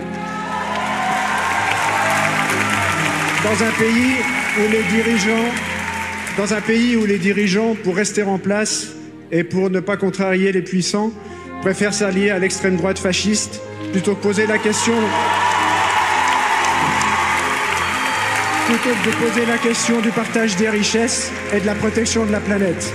Attention, méfions-nous, cette histoire on la connaît déjà, cette petite musique mortifère on l'a déjà entendue. C'était celle des années 30, où déjà à l'époque on disait plutôt Hitler que le Front Populaire. Ça va vite, méfions-nous. Et nous, gens du cinéma, je crois que ce serait bien d'y mettre un peu les pieds. Parce que j'ai trop souvent l'impression que dans le monde du cinéma, on regarde parfois trop souvent ailleurs et que la maison brûle et on filme ailleurs. Voilà. Je vous remercie. À la fin, c'est quand même nous qu'on va gagner. Merci. À la fin, c'est quand même nous qu'on va gagner. On a envie d'applaudir. Cette punchline, elle te vient d'où? Magnifique. Ah, ça c'est... pas tout le monde l'a compris, on dirait que je la pète là. Non, c'est avec François Ruffin. C'est toujours le slogan de Fakir qui dit à la fin, c'est nous qu'on va gagner. Normalement, je sais à peu près parler français. D'accord. Là, il y a une petite faute, oui, mais je l'assume. Alors, est-ce que tu as fait des belles rencontres pendant cette soirée? Ouais. Déjà, je me rends compte, c'est peut-être la première fois où je dis nous, gens du cinéma, parce que comme j'ai toujours l'impression de ne pas trop en faire partie, là j'ai dit nous, mais je savais ce que je faisais. Oui, des belles rencontres. Faut pas dire que tout est pourri dans le monde du cinéma. Moi, ce que je reproche au monde du cinéma, c'est d'être un peu hors sol, quoi, et de vivre dans des milieux sociaux et d'avoir des origines sociales qui sont quand même assez similaires pour la plupart des réalisatrices et réalisateurs. Ce qui nous donne un panel de représentativité de la société au cinéma qui, des fois, est un peu... palote, quoi. Et ça va mieux, j'ai l'impression, ces dernières années. Mais il y a plein de gens sympas et plein de gens qui étaient très contents de mon discours, et puis y compris des gens qui ont une belle notoriété. Donc, puis je pense qu'il y a aussi plein de gens qui pensaient ça mais qui n'osaient pas le dire et qui étaient bien contents de trouver quelqu'un qui allait dire ça devant tout le monde, quoi. Donc du coup, voilà, faut pas être dupe. Il y a beaucoup de gens qui ont applaudi, mais si c'était eux qui devaient le faire, ils l'auraient pas fait, quoi. Et suite à cette récompense, tu as été présente dans les médias. Et quel regard as-tu justement sur les médias d'aujourd'hui? Qu'est-ce que tu penses, par exemple, du projet de holding France Média? Moi, c'est toujours des choses qui m'inquiètent un peu. On peut mettre en parallèle l'Empire Bolloré, et c'est sûr que plus tu as des holdings, plus tu n'as qu'une seule personne qui décide à la fin, quoi. Donc, ça avait déjà été le cas à France Télévisions, qui est devenu très pyramidal maintenant, où tu n'as qu'un seul responsable documentaire et qui dispatche sur toutes les chaînes de France TV derrière. En gros, il y a 2-3 personnes, je parle de la télé, qui décident du documentaire à la télé aujourd'hui en France. Donc, c'est un peu toujours délicat. Puis après, évidemment, tout ça pour dire que selon la pensée politique et selon qui les met en place, en fait, on dirige la politique du documentaire dans notre pays. Donc c'est toujours assez flippant quand il y a pas de diversité. Voilà. Et c'est ce qui se dessine en ce moment. Alors toujours avec des belles phrases sur la rentabilité, l'efficacité, la compétitivité, enfin tous ces mots que les gens veulent plus entendre, mais qu'on continue de nous servir quand même pour faire croire qu'eux sont des gens sérieux, et puis que tous ceux qui veulent un peu de diversité et tout comme ça, c'est quand même des utopistes qui n'ont rien compris à la réalité de la vie, quoi. Alors que c'est plutôt justement la diversité qui a fait la force de notre pays. On va parler maintenant de ton actualité. Donc, il y a la sortie sur la plateforme VOD du film Au Boulot, mais il y a aussi des tournages. Tu m'as parlé d'un tournage d'un documentaire sur le militantisme, et puis une nouvelle fiction qui s'intitulerait a priori L'International. Est-ce que tu peux nous en dire plus sur ces deux projets? Je sais pas où tu as trouvé le titre, mais ça c'est un projet, j'en ai parlé brièvement tout à l'heure, qu'on co-réalise avec Marion Richoux, projet de fiction. Donc ça se tournera normalement l'hiver prochain, et ça se tournera chez nous. Donc jusque-là, je révèle pas grand-chose.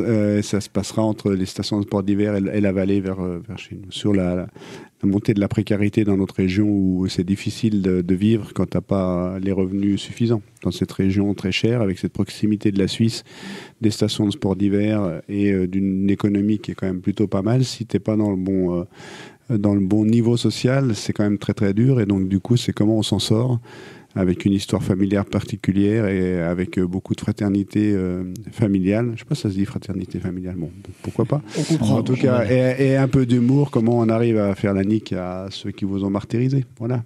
Donc ça, c'est pour la fiction. La fiction. Ah, puis non, le documentaire, tu dis, c'est un documentaire. Comment t'as employé quel mot? T'as pas osé dire CGT? Je parlais de militantisme. Non, en fait, c'est à l'occasion des 130 ans de la CGT.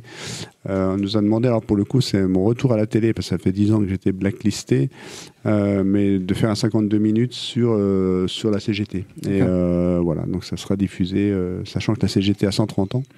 Et donc, ça sera diffusé sur France TV, mais je ne peux pas vous donner quelle chaîne. Et avant la fin de l'année, normalement. Voilà. Mais c'est pas un film d'histoire. Enfin, c'est un film qui fait référence à l'histoire, mais c'est un film avec des militants d'aujourd'hui, sur des thématiques où on voit pas forcément toujours la CGT, sur des problématiques assez actuelles, quoi. Voilà. Donc là, c'est un film de commande. On est venu te chercher. Ouais, on m'a proposé, mais ça me tombe pas non plus par hasard, quoi. Oui. Voilà. Ok. Ouais.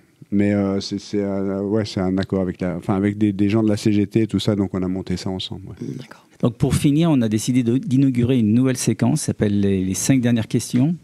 Et donc ce sont des questions qui appellent une courte réponse. Et c'est Florent qui s'y colle. C'est moi qui suis puni. On va commencer par la première question. Quels sont les 3 films qui t'ont marqué, Gilles? Les 3 films. Alors, le premier film, qui est un film pour cinéphiles, je ne sais pas si vous avez la référence, mais c'est Les Gendarmes et les Extraterrestres. Donc, on le cite régulièrement ici. J'étais plus école, Mon curé chez les nudistes. Je vois de quoi tu parles. Non, mais tout simplement, parce que c'est le premier film que j'ai vu au cinéma quand j'avais 13 ou 14 ans. Deuxième, ce serait Sorry We Missed You, parce que je l'ai vu beaucoup, donc de Ken Loach. Et que je suis toujours impressionné par la justesse du traitement d'une problématique de libéralisation de la société à hauteur de famille, et comment tu arrives à parler de la société avec des gens, et que ce soit un réalisateur de 82 ans à l'époque qui soit capable de traiter de cette question-là avec autant de finesse et d'humanité, c'était formidable. Et je suis toujours attristé de voir que dans le cinéma français, on peine à trouver des jeunes réalisateurs ou réalisatrices qui soient capables de parler de ces questions de société-là avec autant de justesse. Et puis, dernier film, je dirais celui pour lequel j'ai voté pour les Césars, qui était Borgo. Donc, film tourné en Corse avec Afza Herzi, qui a gagné d'ailleurs le César de la meilleure actrice, parce que c'est pas un film très compliqué, mais c'est un film fort et malin. Voilà. Alors, vos auditeurs iront chercher pour ceux qui n'ont pas vu, mais j'ai trouvé malin sur le... Ça se passe dans les prisons en Corse, et voilà, il y a dans le scénario des choses qui reviennent sur la fin, qui sont... Voilà, j'aime bien le cinéma comme ça. Pas compliqué, mais malin. Question suivante, quel est le dernier film que tu as vu ? Dernier film, je crois que c'est pas celui que j'ai préféré, un dernier que j'ai vu. Que tu as vu. Non, alors là, j'ai vu sur une plateforme, c'est le film de François Ozon, Quand vient l'automne. Si tu n'avais pas été réalisateur, qu'est-ce que tu aurais fait ? J'aurais eu une casse automobile. Ben oui. Et puis je serais devenu César. Ça serait pas du fait des compressions. Ouais. Non, plus sérieusement, je pense que j'aurais été. Parce que si vous voulez, moi j'aime bien la technique, j'aime bien l'industrie, et c'est pas que j'aimais pas mon boulot d'ingénieur et de la robotique et l'électronique, tout ça. Des fois, je suis plus à l'aise dans les usines que dans le monde du cinéma, quoi. Tu vois, c'est un monde que j'aime bien, où tu fais quelque chose, quoi. Tu produis quelque chose. J'aimais bien ce boulot-là. Mais donc j'ai choisi. À un moment donné, il fallait bien choisir. Donc j'aurais peut-être pu continuer là-dedans. Après, je vois mes copains qui bossent dans ce domaine-là, et mes ex-collègues avec qui je bossais, qui avaient monté une petite boîte de robotique et tout comme ça, ils sont quand même globalement assez malheureux de ce qui est devenu leur métier. Et du coup, au niveau de la satisfaction personnelle, c'est pas toujours au rendez-vous, quoi. Donc ils m'envient tous. Mais quand je leur dis que je sais pas trop ce que je vais faire le mois prochain, ils m'envient moins. Voilà, Est-ce que tu nous partagerais un petit souvenir d'enfance qui pourrait probablement se passer à Quincy ? Probablement, j'imagine. Ça dépend, vous voulez du triste ou du joyeux ? On n'a pas la musique, ça va. Sincère. Mais non, je vous dis peut-être un truc marrant, un truc triste non, c'était quand l'annonce du décès de ma mère, parce que j'ai perdu quand j'étais petit. C'est quand même des moments que tu ressasses pendant un moment et qui te marquent ta vie. Et peut-être que je serais pas là s'il n'y avait pas eu cette histoire. Enfin, on est tous faits de tout ce qui nous arrive. Bref. Et puis sinon, non, plus anecdotique, c'est vrai qu'on était dans ce bistrot, donc chez la Doxy. On avait la chance d'avoir Haroun Tazieff qui avait construit un chalet à côté de chez nous, et qui était un chalet qu'il avait récupéré de Gaston Rebuffa, et donc il mangeait avec nous. Enfin, quand il venait là tout le temps, et c'est vrai que moi j'étais gamin. Enfin, j'avais une 12aine d'années à l'époque. Et c'est vrai qu'on a passé du temps avec lui, y compris chez lui. Avec son accent inimitable. Ouais. Je sais pas si ça parle à beaucoup de monde, Haroun Tazieff, tout le monde a la ref. Oui, le vulcanologue. Pas Eudoxie, la vraie, enfin pas la vraie, l'autre Eudoxie avait la ref. Elle n'arrivait pas à prononcer son nom. J'ai un peu l'impression d'avoir toujours été la fausse, justement, avec toute cette histoire. Non, on va dire l'originelle. Jusqu'à aujourd'hui. Jusqu'à aujourd'hui. Et non, mais elle n'arrivait pas à prononcer son nom, donc elle l'appelait Rouletabille.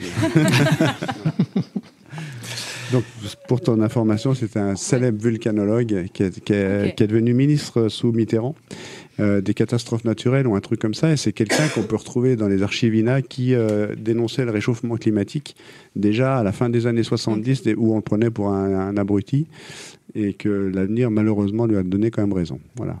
Et ultime question, qui est la question... L'invité de l'invité. Qui pourrais-tu nous conseiller d'inviter dans une prochaine émission des Hallucinés ? Bon, si t'as le 06 de Jodie Foster, ça me va.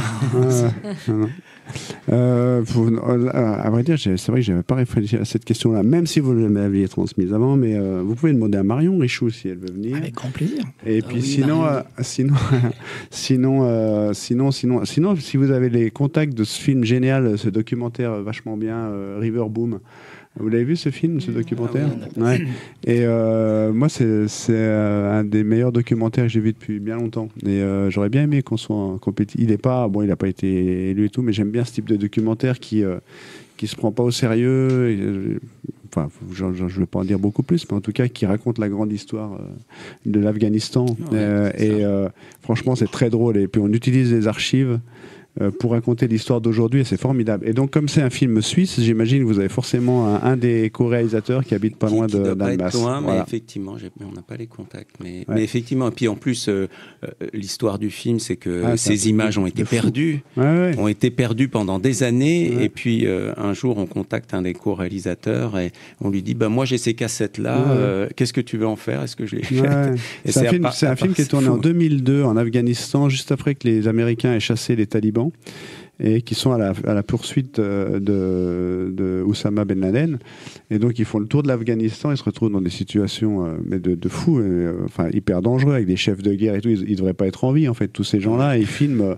En fait, il part, c'est un journaliste qui part, il prend un photographe de guerre avec lui qui est très aguerri, puis il demande à un copain qui est en pleine dépression, il dit allez, pour te changer les idées, viens avec moi, mais il dit mais je suis pas caméraman. Le mec, il achète une petite caméra pour dire au début tout ça est très brinque-ballant et tout, mais c'est drôle parce que c'est raconté, c'est assumé, quoi. Et puis en fait, ils font le tour d'Afghanistan et dans des situations terrible, mais en même temps très riche d'enseignements pour les questions géopolitiques, quoi. Et donc, en fait, ils racontent la grande histoire avec leur histoire d'amitié, de débrouille, des merdes, avec toutes les déconvenues qui vont avec, et ils perdent ces cassettes. Et donc, ils rentrent, et voilà. Et donc, ils montent le film 20 ans après. Donc, c'est d'autant plus intéressant, parce qu'en fait, ils ont le recul de ce qui est devenu l'Afghanistan par rapport au moment où ils ont tourné, et donc, ils numérisent les rushs, et puis ils font leur film à ce moment-là. Donc c'est vraiment River Boom. Et elles étaient où ces cassettes? Je sais pas. Je crois que le gars qui avait filmé les avait confiés à un copain et qu'il pensait les avoir perdus. À un moment, il a ramené la valise et il a dû lui dire j'ai trouvé les rushs. Vive le ménage de 20 ans après. Voilà. Bon. On arrive au terme de cet échange. Alors, merci Florent pour les questions et merci Gilles Perret. On est impatient de découvrir tes prochains films au Ciné Actuel. En attendant, les précédents sont tous disponibles sur les plateformes VOD. Ouais, alors je vous conseille la plateforme des Mutins de Pangée, parce que tout à l'heure, l'interview que vous avez passée de Marcel Tria, j'ai reconnu la voix, c'est Olivier Azam qui faisait le commentaire, qui est le responsable des Mutins de Pangée, qui est une coopérative où vous pouvez vous procurer tous mes films, et c'est les moins chers d'ailleurs, je pense, de la place. Ok, merci bien. Donc, on va continuer avec une pause musicale. Vous connaissez Rage Against the Machine, mais connaissez-vous Rage Against the Marmotte, ou plutôt, comme il s'appelle dorénavant depuis quelques années, tout simplement les Marmottes. Alors, posez-vous calmement et appréciez ce joli titre, garanti sans saxo.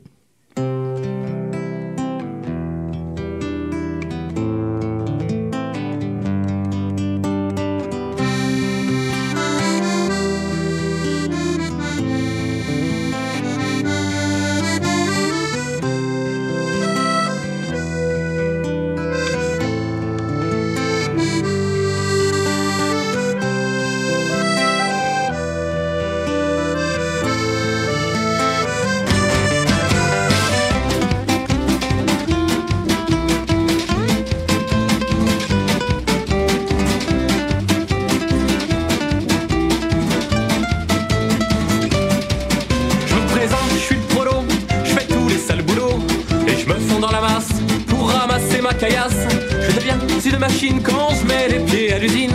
J'ai tout laissé à la maison, mon cerveau, mes opinions. Je vais traîner ma carcasse, toute ma vie c'est dégueulasse. J'en peux plus de me lever tôt, j'ai pas d'avenir, pas d'idéaux. Les 3-8 c'est la misère, et je vous parle pas de mon salaire. Ouvrier c'est pas une vie, mais je me saoule pas au whisky. Mais je m'en fous, mon jardin secret c'est toi. Et je m'en fous.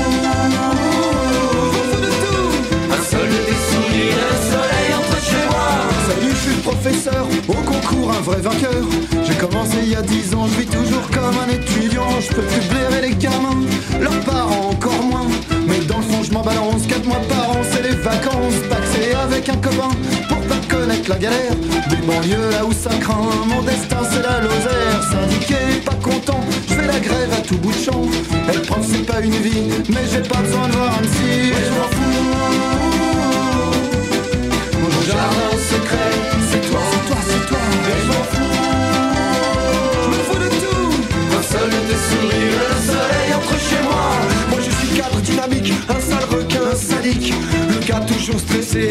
classe en société. Je me sape comme un pingouin, vivre en costard ça craint. Mais ton règle le gazon, c'est comme ça dans ma profession. Je pourrais vendre ma sœur pour passer chef de secteur. Je peux plus voir dans la glace que je fais de ma vie, c'est dégueulasse. C'est hypocrite et menteur, je n'exploite que les pauvres travailleurs. Dirigeant c'est pas une vie, je dirais jamais au paradis. Mais je m'en fous. Mon jardin secret, c'est toi, oui toi. Et je m'en fous. Je m'en fous de tout. Un seul de tes sourires et le soleil entre chez moi.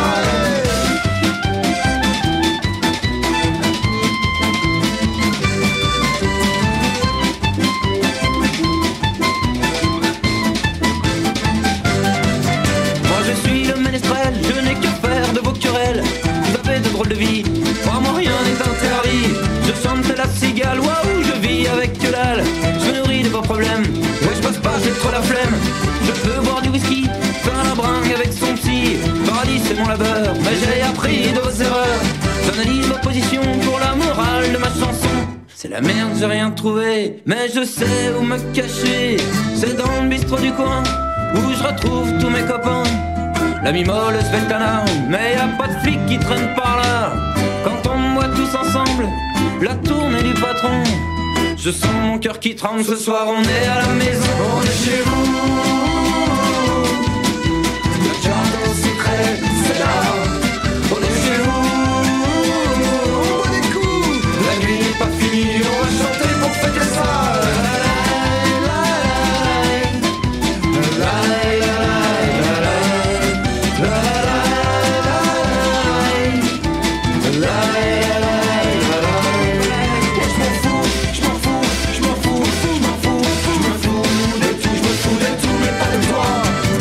Vous venez d'écouter les Marmottes avec leur titre Jardin secret, qu'on retrouvait d'ailleurs dans Reprise en main, tu en as parlé tout à l'heure Gilles, et présent sur leur album C'est ça qu'on veut voir, sorti en 2013. Et j'en profite pour faire un petit coucou au vivier foisonnant de groupes passés, présents et futurs de la Vallée Verte et alentours, tels Sixika, No Heart, Nahaka, Breeze, Special Guest, Clipperton, Green Valley Vibes, Shivaz, H. Billy Babs, Smoke Smile Man Show, Oomp Papas, Atomic Spunk, Toufo, Julie Marie, sans oublier les Chacals dansent le soir, etc., etc.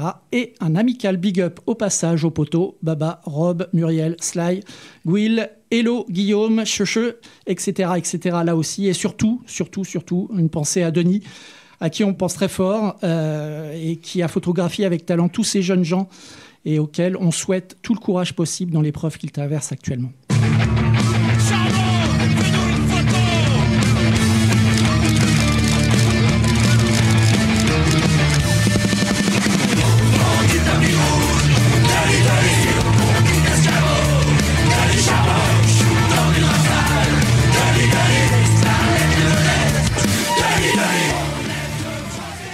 Bon, maintenant que j'ai bien plombé l'ambiance, 2-3 questions musique, Gilles, si tu me permets. Quel est l'album artiste qui t'a fait découvrir quel genre de musique tu aimais ?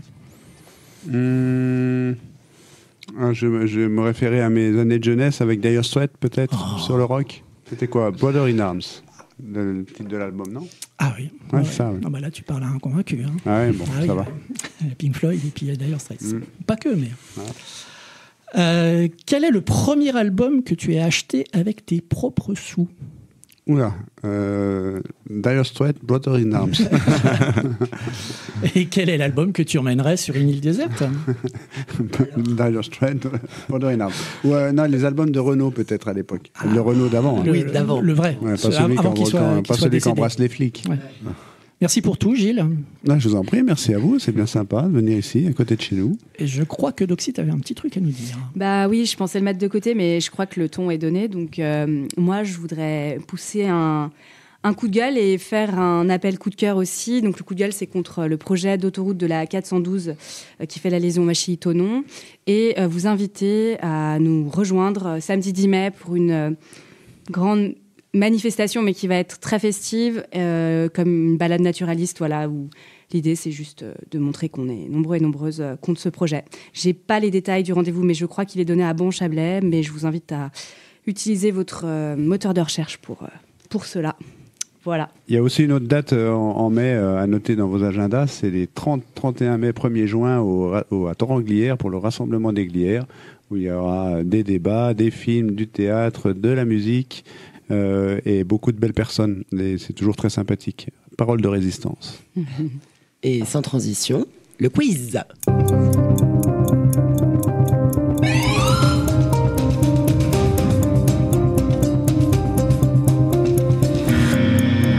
Alors assez étonnamment, on est en retard.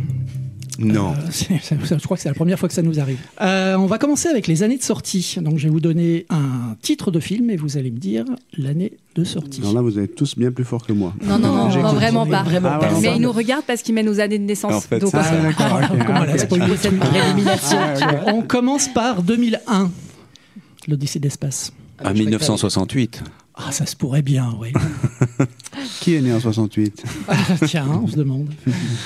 On poursuit avec Flashdance. Alors, j'ai essayé de faire en sorte que ce soit... 83 J'allais finir ma phrase, effectivement. Que ça soit un peu en lien avec la personne invitée. Mais non, c'est ou pas. J'ai pas mis mes chaussettes, j'ai pas prévu de courir, mais... Non, ça ira comme ça. On poursuit avec Jason et les Argonautes.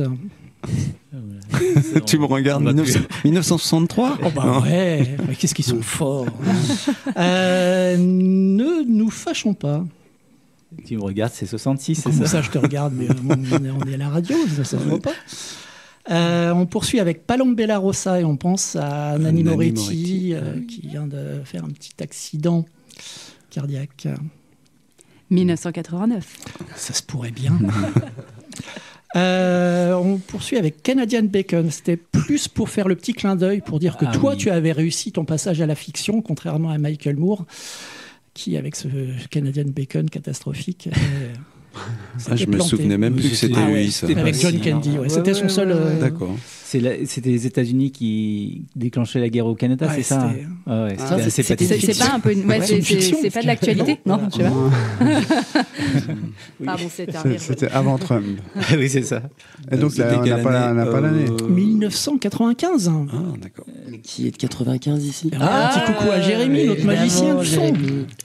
Et on finit avec L'amour c'est gai, L'amour c'est triste de Jean-Daniel Paulet. Je connais même pas le film. Il va chercher où ces films? Si Marcel connaît pas. 1989. Non? Oh bah attends, tu l'as déjà fait, toi? Alors, 71. 71, ouais, 1961. Et comme chaque mois, une nouvelle rubrique, et ça devient compliqué de trouver de nouvelles idées, alors je recycle les anciennes avec la nationalité... Des Québécois. Non, on a déjà fait ça. Mais ça reviendra peut-être, il y en a des nouveaux, là, depuis la dernière fois on l'a fait. Donc je disais la nationalité des films. Et on commence avec La Passion Van Gogh. Oui, ça fait pas longtemps, 2000... Non, c'est pas la date, là, c'est la nationalité. Ah C'est quoi? C'est pas géorgien ou géorgien, oui. Non. Je m'attendais que vous non, géorgien, hollandais. J'avais dit hollandais. Ah oui, hollandais. La Passion Van Gogh, ça serait logique. Non, c'est Pologne. Polonais. Ah oui, c'est ça. La réalisatrice de La jeune fille et les paysans. Ouais. The Quiet Girl. Irlandais. Bien joué. Ouais. C'est bien d'ailleurs. Et c'est bien. Très bien. Et enfin, Tatami. Tatami. Iran? Eh ben ouais. Tatami. Sans faute. Rubrique suivante. Vous aviez aimé apparemment la nouvelle rubrique du mois dernier. Alors je réitère. Et on l'avait appelé acteur suédois ou meuble Ikea. C'est une catastrophe. Et on va commencer avec Solveig Göteborg. Alors je rappelle, que mon accent de Göteborg peut faire mal aux oreilles aux gens de Stockholm. Oui, et je m'en excuse auparavant. C'est tout à fait ça le problème. Ouais, c'est ça. C'est pour ça nous qu'on répond donc, pas bien. Solveig Göteborg. Moi, je dirais c'est une actrice. Ah bah oui, Solveig. Oui, forcément. C'est un canapé modulaire de place. Et Göteborg en suédois, en vieux norrois, veut dire nid géant. On poursuit avec Jan Malsmjö. Il rajoute les prénoms, là, alors ça piège. C'est une table basse. Non. Il a dû jouer une table basse à un moment donné. C'est un monsieur qui a joué notamment avec Ingmar Bergman, dans Fanny et Alexandre, et avec Hitchcock dans Le Rideau déchiré. Et on finit avec Sigrid Döfling. Ben là, on va dire que c'est un meuble. Ouais. Vous êtes sûr? Oh, ouais, quasiment. Non, c'est quelqu'un. C'est un fauteuil pivotant. Ah, bah voilà. Voilà. Alors, on a une ancienne rubrique qu'on va relancer aussi, qui s'appelle j'ai fait en sorte que les titres des rubriques soient, pour Martial, plus faciles. Donc, je l'ai appelé le faut trouver le titre du film, c'est ça. Parce que généralement, c'est la question qu'il me pose quand j'ai fini d'expliquer. Alors, je vais vous donner 5 indices et il faut trouver le titre du film. Donc, il faut trouver le titre du film, c'est ça. Palme, Warsaw. Quoi? Warsaw. Ah oui. C'est son accent. Ah oui, accent polonais. De Göteborg. César, Deladonchamp, Guy Rodi. L'inconnu du lac. Et Warsaw, c'est quoi? Les films du Warsaw, c'est la boîte de prod de Sylvie Piala. Waouh. Tu peux couper mon micro, Jérémy. Hein. On a perdu Odexy. Je poursuis avec un nouveau film et de 5 nouveaux indices. Palme, Jean-Pascal Zadi, Un certain regard, François Damiens, Laetitia Doche. Procès du chien. Ouais, bien joué. Ouais, c'est ce que j'allais bravo. dire. Finalement, coupe pas mon micro. Et on finit avec un nouveau film et 5 indices à nouveau. 1972, Joseph, Hélène, André, Quincy. Là, je vois pas. Hein. Ouais. Je crois qu'on a collé Gilles sur ce coup-là. La ferme des Bertrands. Ça pourrait bien être oui. ça. Et on va finir ce quiz avec la rubrique Faux culte, c'est-à-dire que je vous lis des critiques glanées ça et là, et vous essayez de trouver le titre du film.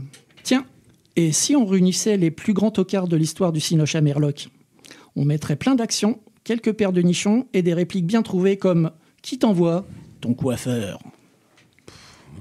Comment ça s'appelle déjà? Expandable Ouais. Alors là, Pascal, incroyable. J'en étais sûr. C'est ton métier. Cinéphile, Pascal. Non, mais alors là, rassembler les tocards. Le samedi soir chez Pascal. Lequel? Parce qu'il y en a eu plusieurs numéros en plus. Oui, trop. Tu dois nous donner le numéro. Le film suivant, le vrai problème, c'est que ce film ne parvient jamais à sortir de l'anecdotique. La faute en incombe à l'équipe entière, des producteurs aux acteurs, qui a tout fait pour n'évoquer les conditions de l'occupation que sous l'angle comico-baguette de pain. Papy fait de la résistance. Ouais. Ah, pas bête.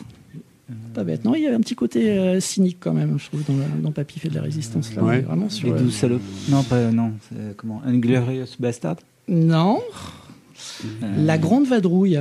Oh. Ah ouais. D'accord. Ouais. Oui, il faut rappeler que c'est des critiques méchantes. Ah oui.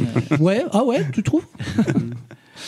Et on finit avec un film pédagogique insultant où un agent trop français rattrape ses cours d'instruction civique auprès d'une espionne égyptienne. Ah bah, OSS 117. Le Caire ni d'espion, peut-être. Ouais, exactement. Bon. Et c'est sur cette bonne réponse que se termine cette 22e édition des Hallucinés, au cours de laquelle j'espère vous n'avez pas perdu la tête dans la solitude des champs de coton. Vous pouvez retourner cultiver votre jardin, et notamment de belles morilles noires, et pendant que vous bêcherez votre allée, vous pourrez en profiter pour écouter au casque et au calme tous les épisodes des Hallucinés que vous trouverez sur radiomanie.com ou sur SoundCloud, ainsi que sur les principales plateformes Deezer en cherchant Radiomanie, Spotify, Apple Music, YouTube, etc. J'en passe et des pires. Vous pouvez également nous suivre sur Instagram en followant les Hallucinés avec un H, 2 L, 2 E et S à la fin. Et nous vous donnons rendez-vous à la prochaine fois, car d'ici là, vous ne saurez plus rien. Encore merci à Gilles. On se quitte avec la musique de Stéphanie Castana, la chanteuse de Sirop de la Rue, avec son joli « Fais-moi oiseau ». À ciao, bonsoir. Ciao. Salut, salut. Salut. Fais-moi oiseau, oiseau maman. Fais-moi pousser des ailes. Je veux voir la terre de tout là-haut. Je veux nager dans la lumière du ciel. Fais-moi oiseau, oiseau maman. Fais-moi pousser des ailes. Je veux voir la terre de tout là-haut. Je veux nager dans la lumière du ciel. Je veux danser, chanter avec elle. Et puis la nuit dormir dans les crans des forêts. Et je veux respirer près de ceux qui savent vivre au creux de son âme. Je veux savoir parler maman dans la langue des oiseaux. Parle-t-il de l'hiver ou du vent? Que se disent-ils lorsque s'envole la lumière? Je veux danser, chanter avec elle. Et puis la nuit dormir dans les crins des forêts. Et je veux respirer l'air de ceux qui savent vivre au creux de son âme. Je veux savoir voler maman au-dessus de ce monde. Je veux sentir glisser dans le vent mes ailes gonflées d'air frais et le cœur battant. Je veux vivre libre maman, bien loin des cours d'école, loin des guerres, des discours et des grands. Je veux vivre en chantant près de la rivière. Je veux danser, chanter avec elle. Et puis la nuit dormir dans les crins des forêts. Et je veux respirer l'air de ceux qui savent vivre au creux de son âme.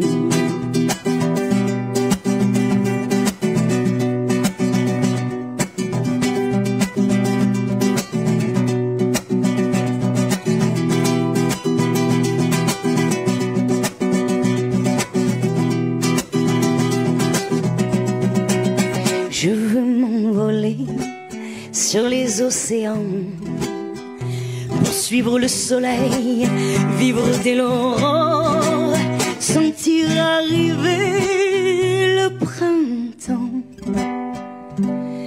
vivre libre et sauvage, chanter jusqu'à ma mort.